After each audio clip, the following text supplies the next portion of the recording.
Hello students, I am Ravi Kumar from KV CRPF Mokama का।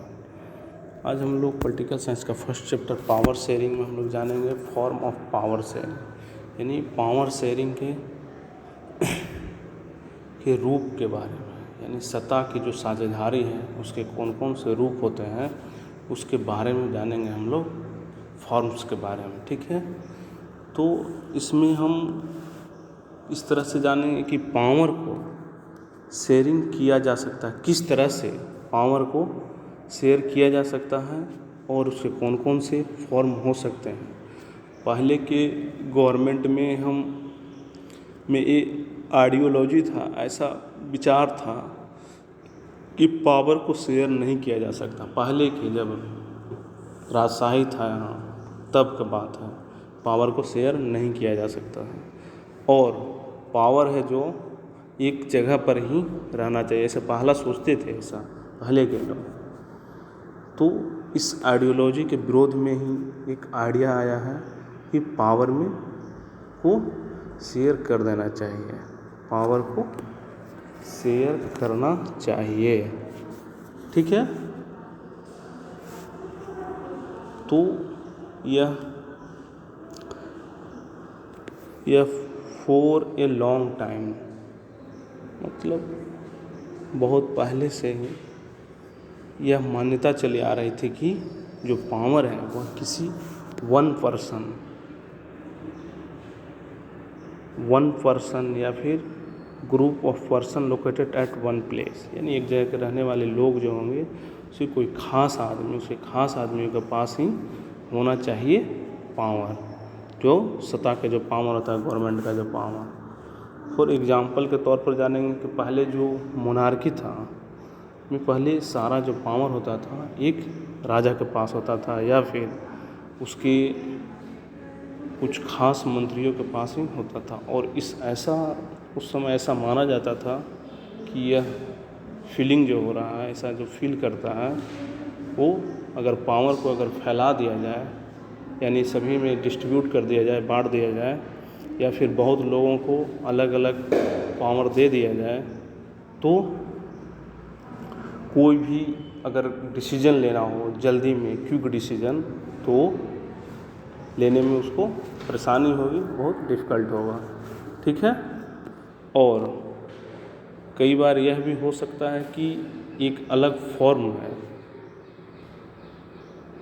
अगर ले यानी कि किसी पावर को दिया गया हो किसी को, तो वो अपना एक अलग ही स्टेट बनाने के बारे में सोच सकता है, कोशिश कर सकता है कि नहीं हमारे पास पावर आ गया तो एक हम अलग ही स्टेट बना लें, अपना एक राज्य बना ले अलग ही, या फिर वो विद्रोह करने की कोशिश भी करेगा, विद्रोह करेगा। ऐसा पहले मानना था, जो राजशाही था या मोनार्की था उस समय, तो ऐसा मानते थे कि पावर को एक वन पर्सन या फिर जो उसके कोई खास व्यक्ति है उसी को पावर दिया जाए, उसी के इर्द गिर्द ही पावर रहे, पावर को ज़्यादा से ज़्यादा लोगों के बीच में डिस्ट्रीब्यूट नहीं किया जाए, बांटा नहीं जाए। पहले था ऐसा। ठीक है, क्यों था उसका भी हम कारण बताएं कि उन लोग ऐसा चाहने लगे कि अलग स्टेट कोई मांग कर दे या फिर विद्रोह करने लगे। ठीक है, इसलिए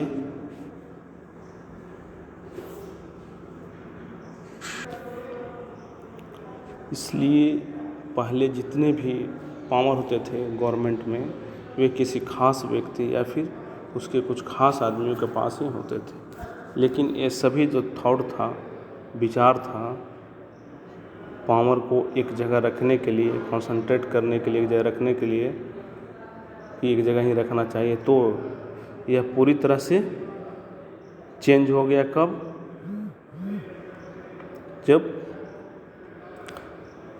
जब से डेमोक्रेसी की बात आई, डेमोक्रेसी यानी लोकतंत्र की जब बात आई, तो उसमें क्या है कि लोगों के सामने, और डेमोक्रेसी का जो सिस्टम है ये लोगों के सामने जब आया, तब ये चेंज हो गया कि पावर को एक जगह नहीं रखना चाहिए। तो डेमोक्रेसी का जो बेसिक प्रिंसिपल क्या था कि बेसिक प्रिंसिपल जो होता है डेमोक्रेसी का, वो होता है कि जो सारा जो पॉलिटिकल पावर है वो पीपल्स के हाथों में हो, यानी लोगों के हाथों में हो।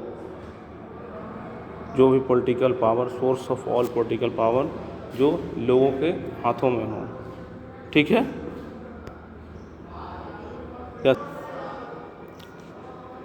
तो डेमोक्रेसी में जो लोग होते हैं वो खुद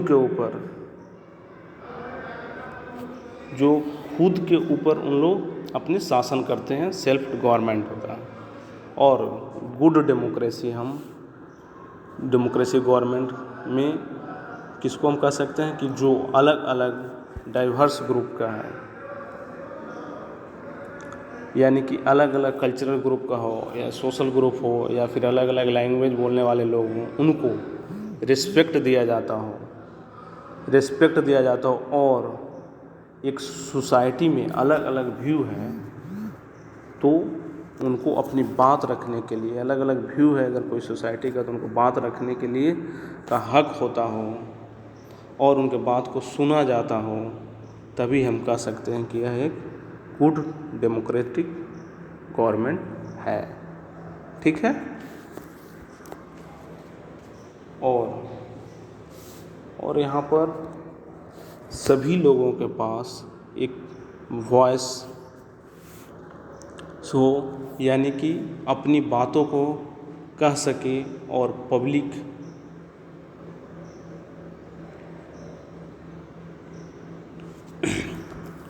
पब्लिक है जो पॉलिसी जो भी बने उसका, पब्लिक जो पॉलिसीज है उसका विरोध कर सके या फिर उसके समर्थन में बात करे, या फिर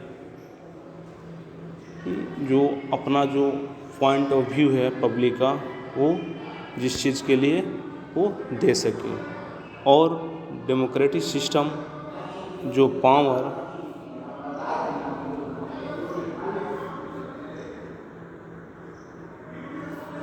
डेमोक्रेटिक सिस्टम में जो पावर है उसको जितना ज़्यादा हो सके उतना ज़्यादा लोगों के बीच में बांटना चाहिए, डिस्ट्रीब्यूट करना चाहिए। ज़्यादा से ज़्यादा सिटीजन के पास पावर होना चाहिए और इसे एक जगह पर कॉन्सेंट्रेट करके नहीं रखना चाहिए, तभी हम कह सकते हैं कि डेमोक्रेटिक गवर्नमेंट जो है वह अच्छा एक डेमोक्रेटिक सिस्टम है। ठीक है? इस तरह से हम जाने पावर शेयर करने के लिए सबसे अच्छा तरीका क्या था अभी, तो डेमोक्रेटिक गवर्नमेंट, डेमोक्रेसी में ही पावर को ज़्यादा से ज़्यादा मेनी सिटीजन के पास शेयर किया जा सकता है। ठीक है?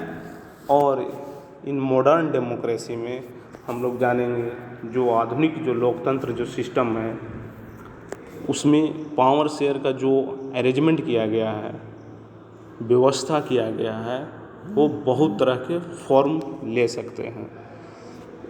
इसके लिए हम कॉमन अरेंजमेंट के बारे में जानेंगे जो कि हम आज गवर्नमेंट में यूज करते हैं। ठीक है? तो फर्स्ट नंबर में हम जानेंगे power is share among different organs of governments, यानी जो फर्स्ट पावर ऑफ शेयर करने का पहला तरीका है कि जो गवर्नमेंट के जो डिफरेंट ऑर्गन्स हैं, जो डिफरेंट अंग हैं, उसको विभिन्न अंग हैं, उसके बीच में पावर को शेयर कर देना चाहिए। फॉर एग्जांपल के तौर पर जैसे लेजिस्लेचर, एग्जीक्यूटिव एंड जुडिशियरी, यानी जो विधायिकी हुआ, कार्यपालिका और न्यायपालिका के बीच में कर देना चाहिए। और अगर पावर को शेयर कर रहे हैं तो ये भी एक तरह से पावर शेयर का फॉर्म है। लेजिस्लेटिव, एग्जीक्यूटिव एंड जुडिशरी के बीच में अगर हम पावर को शेयर करें तो एक तरह से फॉर्म है पावर शेयर का। ठीक है? तो ये जो फॉर्म है पावर डिस्ट्रीब्यूशन का, जो पावर को जो बांटा जा रहा है वो हॉरिजॉन्टली डिस्ट्रीब्यूशन है, यानी एक दूसरा से समांतर है, हॉरिजॉन्टली क्षैतिज वितरण है, यानी इक्वल है सभी का। जहाँ पर कि जो पार्ट होते हैं गवर्नमेंट का, जैसे अभी भी बताएं, लेजिस्लेचर, एग्जीक्यूटिव और फिर एक जुडिशियरी, ये सभी एक दूसरे के इक्वल होते हैं। डिफरेंट ऑर्गन हैं लेकिन सभी इक्वल हैं और इनका इक्वल वैल्यू भी होता है और एक दूसरे को ओवरलैप नहीं कर सकते हैं। यहाँ पर कोई है, एक ऐसा नहीं है कि लेजिस्लेचर है जो जुडिशियरी के ऊपर है या फिर जुडिशियरी लेजिस्लेचर के ऊपर है। ये सभी इक्वल लेवल पर हैं और ये सभी किसी के ऊपर अपनी बात को फोर्स नहीं कर सकते हैं, एकदम मनवा नहीं सकते हैं। तो इस तरह का जो सेपरेशन होता है तो वो इंश्योर करता है कि कोई भी ऑर्गन से जो इतना भी अंग है गवर्नमेंट का, वो अनलिमिटेड पावर उसके पास नहीं होगा। हर एक दूसरा से जुड़े हुए हैं, सबका अपना अपना पावर है और वे एक दूसरे के बातों को इस तरह से मानेंगे। ऐसा नहीं कि इसमें किसी एक को अनलिमिटेड पावर दे दिया गया है, ठीक है। तो ये डिस्ट्रीब्यूशन ऑफ पावर है, ये एक बैलेंस क्रिएट करता है। ये जो डिस्ट्रीब्यूशन ऑफ पावर जो है एक बैलेंसिंग पावर है, तीनों के बीच में बैलेंस कर रहा है। जो इंस्टीट्यूशन है उनके बीच में पावर का बैलेंस करता है। इससे जो अभी बताएं इंस्टीट्यूशन में, जैसे लेजिस्लेचर, एग्जीक्यूटिव और जुडिशियरी में, तीनों के बीच में बैलेंस क्रिएट करता है। और डेमोक्रेसी में जो मिनिस्टर जो होते हैं, जो मिनिस्टर हो गया एंड गवर्नमेंट ऑफिशियल्स जो हैं, जो सरकार होते हैं, तो उनके पास पावर तो होते हैं लेकिन वे जवाबदेह होते हैं किसके? पार्लियामेंट के। जो सेंट्रल गवर्नमेंट हुआ वो पार्लियामेंट के प्रति जवाबदेही होती है और जो स्टेट गवर्नमेंट हुए वो स्टेट असेंबली के प्रति उन लोग के जिम्मेवारी या जवाबदेही होती है, ठीक है। इसी तरह से सिमिलरली अगर हम जानें तो जज जो होता है, जजेज, उसको अपॉइंट किए जाते हैं किनके थ्रू? तो एग्जीक्यूटिव के थ्रू। जो कार्यपालिका होता है उसके थ्रू न्यायपालिका को अपॉइंट कैसा नियुक्त किया जाता है। लेकिन उनको अपॉइंट करने के बाद जज को जब अपॉइंटमेंट हो गया तो जो जज है जो एग्जीक्यूटिव के फंक्शन को चेक करता है कि कैसा कार्य कर रहा है कि नहीं कर रहा है, फंक्शनिंग उसका कैसा है, उसके बारे में वो चेक कर सकता है। कौन? जज जो हुआ वो, यानी कि वो कुछ भी गलत अगर काम करता है तो उसे रोक सकता है। तो लेजिस्लेचर द्वारा कानून बनाए जा रहे हैं उस पर भी वो अपनी नज़र रख सकते हैं। तो इस तरह के अरेंजमेंट को ही हम क्या कहते हैं? Called system of checks and balance. System of checks and balance यानी नियंत्रण और संतुलन की व्यवस्था, इस तरह की व्यवस्था को हम कहते हैं, ठीक है। इसी तरह हम सेकंड फॉर्म्स के बारे में जानेंगे, ठीक है। पावर शेयर का फॉर्म्स है। तो सेकंड में देखिए क्या कि पावर शेयर का सेकंड फॉर्म के रूप में हम गवर्नमेंट जो है उसको डिफरेंट लेवल पर, among government at different level, उसको डिफरेंट लेवल पर हम शेयर किया जाता है पावर को। जैसे एग्जांपल के तौर पर हम जाने कि कुछ जो पावर है जो जैसे स्टेट गवर्नमेंट के पास है, कुछ पावर सेंट्रल गवर्नमेंट के पास है और कुछ पावर लोकल गवर्नमेंट के पास होता है इंडिया में। जैसे इंडिया में कुछ पावर जैसे सेंट्रल गवर्नमेंट के पास, जैसे विदेश नीति हुआ या फिर आर्मी का, ये सब कौन कंट्रोल करता है? तो सेंट्रल गवर्नमेंट। और भी कुछ ऐसे चीज़ें हैं जो स्टेट गवर्नमेंट कंट्रोल करता है और उस पर फैसला लेता है। तो इसमें जो कंट्री लेवल पर एक गवर्नमेंट होती है और एक तो कंट्री लेवल पर हो गया और एक प्रोविंशियल या फिर रीजनल लेवल पर, यानी कि जो प्रांतीय या फिर क्षेत्रीय स्तर पर जो गवर्नमेंट होते हैं। जैसे इंडिया में अभी बताएं कि 3 लेवल के गवर्नमेंट होते हैं, एक सेंट्रल लेवल, एक गवर्नमेंट स्टेट लेवल और तीसरा रीजनल लेवल या फिर पंचायती राज कहिए, उस 3 लेवल पर गवर्नमेंट होते हैं। तो यहाँ पर हम 3 तरह का फॉर्म हो गया। तो यहाँ पर अगर 2 लेवल या फिर 3 लेवल में पावर को शेयर किया जाता है तो उसको हम जनरली उसको फेडरल गवर्नमेंट कहते हैं, ठीक है। तो इस तरह के पूरे देश के लिए जो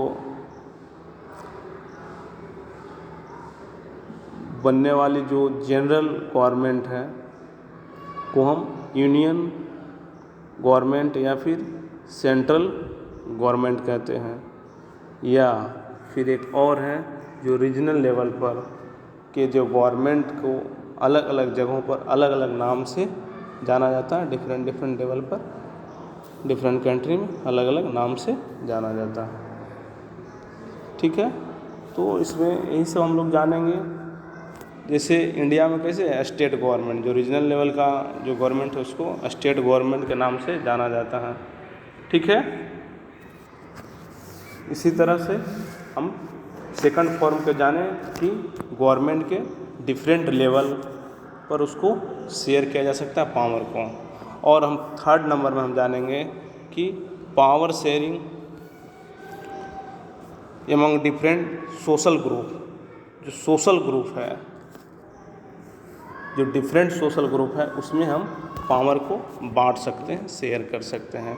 एग्जाम्पल के तौर पर रिलीजियस ग्रुप जो हुआ या फिर लिंग्विस्टिक ग्रुप जो एक धार्मिक ग्रुप हुआ, या फिर जो भाषा के बेस पर जो ग्रुप बनता है उसमें भी हम पावर को शेयर कर सकते हैं। जैसे एग्जाम्पल के तौर पर हम एक बेल्जियम में हम लोग जाने थे इसके पहले कि कम्युनिटी गवर्नमेंट था, यानी सामुदायिक सरकार था। वो जहाँ पर जिसका जैसा पॉपुलेशन है उसके आधार पर वहाँ की कम्युनिटी अपना डिसीजन ले सकती थी। उसी तरह के पावर शेयर के बारे में बताया गया थर्ड नंबर में कि डिफरेंट सोशल ग्रुप में हम पावर को शेयर कर सकते हैं। ये भी एक पावर शेयरिंग का फॉर्म है, ठीक है। जैसे एग्जाम्पल के तौर पर और हम बताते हैं, जैसे इसको फॉर्म को लागू करने के लिए जैसे कॉन्स्टिट्यूशन या फिर लॉ लगाकर कोई भी कॉन्स्टिट्यूशन से या फिर कोई नियम के थ्रू ऐसा एक प्रावधान लाया जाता है कि जो सोशली रूप से जो वीकर सेक्शन है, सोशली जो वीकर सेक्शन है माने कमज़ोर वर्ग के जो लोग हैं उसको किस तरह से गवर्नमेंट के फॉर्म में उसको लाया जाए। जैसे वोमेंस लोग हैं वो एडमिनिस्ट्रेशन में बहुत कम होते हैं, इसलिए उनके लिए क्या है इंडिया में कि एक रिजर्वेशन फैसिलिटी लाया गया है, रिजर्वेशन की व्यवस्था किया गया है। रिजर्व कॉन्स्टिट्यूशंस जो कि कहीं कहीं ऐसा व्यवस्था किया गया है कि रिजर्वेशन पॉलिसी लाया गया है। जैसे रीजनल लेवल पर देखिएगा बिहार में बहुत से एरिया में ऐसा सिस्टम में ऐसा लाल कानून बना दिया गया है कि जिस एरिया में जिस कम्युनिटी के ज़्यादा लोग हैं उसी कम्युनिटी के लोगों को वहाँ पर खड़ा होना है इलेक्शन में। तो ये क्या है, एक रिजर्वेशन सिस्टम ला दिया। और कहीं कहीं तो वोमेंस को आगे लाने के लिए, महिलाओं को आगे लाने के लिए शासन में, गवर्नमेंट में उन लोगों को रिजर्वेशन पॉलिसी दिया गया है ताकि वो एक गवर्नमेंट में आ सकें। तो इस तरह के जो पावर को जो शेयर किया जाता है ये भी एक तरह से पावर शेयर का एक फॉर्म ही है, ठीक है। एक लास्ट फॉर्म के बारे में हम लोग जानेंगे। तो लास्ट फॉर्म में है कि पावर जो शेयरिंग है कि एक अलग फॉर्म में हम इसको बांट सकते हैं, तभी हम ने जाना, इसके पहले हम लोग क्या जाने थे कि जो पावर है वो गवर्नमेंट के लेवल पर हम लोग शेयर किए थे, उसको बंटवारा किए थे पावर को। लेकिन अब हम पब्लिक के लेवल पर इसको शेयर करके देखेंगे। तो कोई भी पब्लिक है जो किसी भी पॉलिटिकल पार्टी को ज्वाइन कर सकता है, या फिर प्रेशर ग्रुप को ज्वाइन कर सकता है, या फिर कोई भी मूवमेंट में वो भाग ले सकता है, यानी ज्वाइन कर सकता है। तो इस तरह के इंडिया में कई तरह के पॉलिटिकल पार्टी हैं। जैसे कोई भी पॉलिटिकल पार्टी हुआ उसमें ज्वाइन करने के लिए एकदम फ्री है, कोई भी यहाँ ज्वाइन कर सकता है डेमोक्रेसी में। जैसे यहाँ पर पॉलिटिकल पार्टी में बीजेपी हुआ, कांग्रेस हुआ, आरजेडी हुआ, जेडीयू हुआ, एसपी, बीएसपी, बहुत सारे डिफरेंट पार्टियाँ हैं। तो एक तरह के एक तरह से अगर सोचा जाए कि बीजेपी अगर गवर्नमेंट में हो, अभी है भी बीजेपी गवर्नमेंट पावर में, तो इसकी अपोजिशन में जो दूसरे पार्टी हुए हैं, विपक्षी दल, तो वह क्या है कि गवर्नमेंट पर हर समय अपना नज़र रखेगा कि गवर्नमेंट कुछ गलत तो नहीं कर रही है, कुछ ऐसा तो नहीं कर रही है कि लोगों को परेशानी हो उससे। तो ऑपोजिशन वाले उसका क्या करेंगे, फिर विरोध करते हैं। अगर कुछ गलत करता है तो फिर सड़क पर उतर जाएंगे, सड़क पर उतर कर विरोध करने लगेंगे। ठीक है, जैसे अभी एग्जाम्पल के तौर पर अभी एकदम करंट में अभी जो पेट्रोल और डीजल का जो रेट है अभी 100 से पार हो गया। तो इसके विरुद्ध में जो अपोजिशन पार्टी के जो लोग हैं, अपोजिशन पार्टी के जो उसके लोग हैं, वो सड़क पर उतरकर विरोध करते हैं कि नहीं, इतना महंगा तेल या पेट्रोल का, डीजल का दाम जो हो गया है वो अच्छा नहीं है लोगों के लिए। ठीक है, तो इस तरह के हम जो पॉलिटिकल जो पार्टी के थ्रू जो विरोध किया जा रहा है, या फिर कोई भी गलत अगर काम करता है अपोजिशन वाला, रूलर जो गवर्नमेंट जिसका है, तो जो अपोजिशन वाले उसका विरोध करते हैं। तो ये भी एक तरीके का पावर शेयर का एक फॉर्म है। पावर को एक दिया गया है अपोजिशन लीडर को भी, अपोजिशन पार्टी को भी, ताकि उसका विरोध कर सके। और फिर जो पॉलिटिकल पार्टी में तो हो गया पावर अलग अलग उसमें क्या है कि अलग अलग ग्रुप के पास बहुत सारे पावर होते हैं, और वे गवर्नमेंट के ऊपर इस तरह से वो प्रेशर बनाते हैं। जितना भी पार्टियां हैं वो प्रेशर बनाता है एक तरह से गवर्नमेंट पर। ठीक है, और दूसरा नंबर में हम लोग जानेंगे प्रेशर ग्रुप है क्या यहाँ पर, यानी जो दबाव जो समूह है। तो प्रेशर ग्रुप एक तरीके का ऑर्गेनाइजेशन है, एक तरह से संगठन है। जैसे एग्जाम्पल के तौर पर हम लोग जानेंगे, जैसे कोई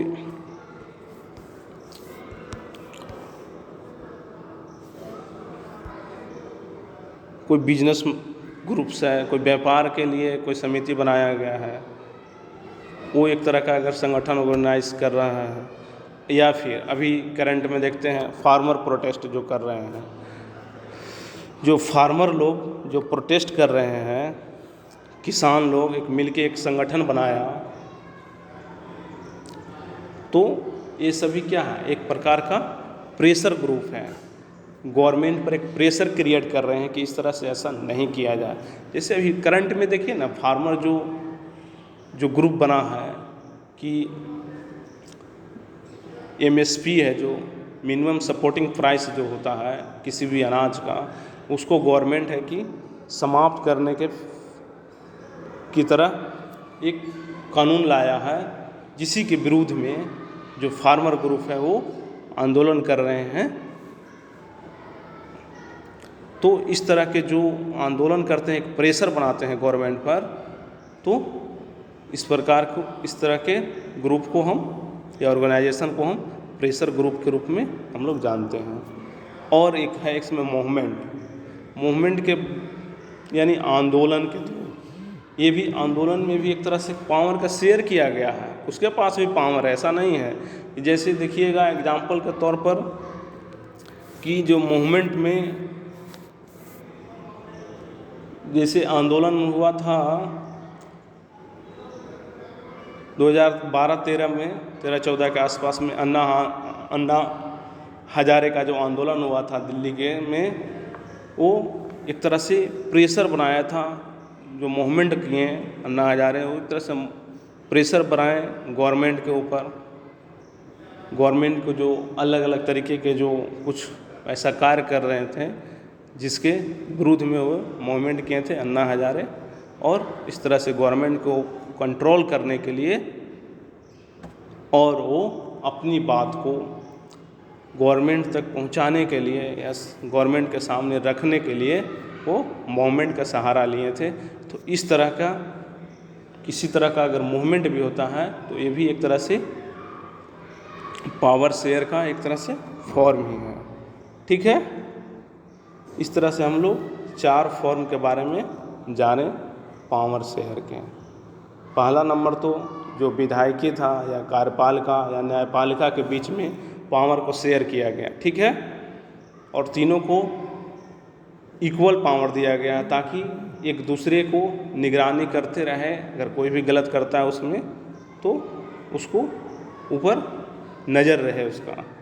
और सेकंड फॉर्म के बारे में हम लोग जाने कि गवर्नमेंट को डिफरेंट लेवल पर उसको बांट देना चाहिए फॉर्म को। जैसे एग्जाम्पल के तौर पर जाने इंडिया में 3 लेयर के रूप में है, सेंट्रल लेवल, स्टेट लेवल और फिर पंचायती लेवल पर बांटा गया है। ठीक है, और थर्ड नंबर में हम लोग जाने कि पावर का शेयर जो है वो सोशल ग्रुप्स में, जैसे कोई भाषा के आधार पर हुआ लिंग्विस्टिक, या फिर कोई रिलीजियस ग्रुप है, कोई धार्मिक संगठन है, तो उसको भी एक तरह से